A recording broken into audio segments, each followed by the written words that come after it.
Hey guys! Welcome to Couple. Please like and subscribe if you like the video. The last time the midsection of the East Coast stared down a hurricane like this, Dwight Eisenhower was in the White House and Marilyn Monroe and Joe DiMaggio were newlyweds. Hurricane Florence could inflict the hardest hurricane punch the Carolinas have seen in more than 60 years, with rain and wind of more than 130 miles per hour. North Carolina has been hit by only one other Category 4 storm since reliable record-keeping began in the 1850s. That was Hurricane Hazel in 1954. In comparison, Florida, which is closer to the equator and in line with the part of the Atlantic where hurricanes are born, off the African coast, has had at least 5 hurricanes in the past century of Category 4 or greater, including Hurricane Andrew in 1992. Hazel's winds were clocked at 150 miles per hour at the North Carolina coast and kept roaring inland. They were only slightly diminished by the time the storm reached Raleigh, 150 miles inland. 19 people died in North Carolina.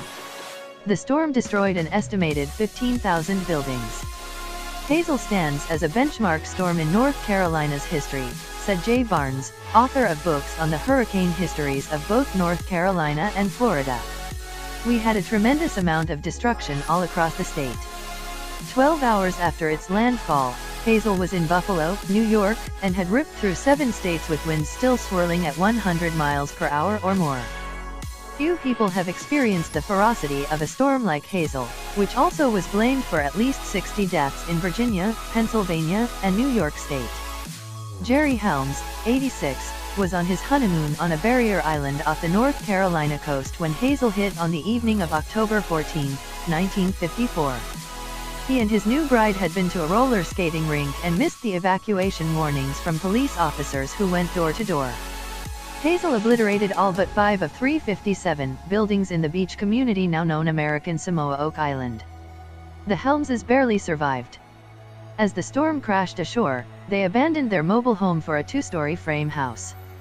Before long, it was collapsing under the waves and the house was falling in, and all the furniture was falling out through the floor, Helms recalled Monday.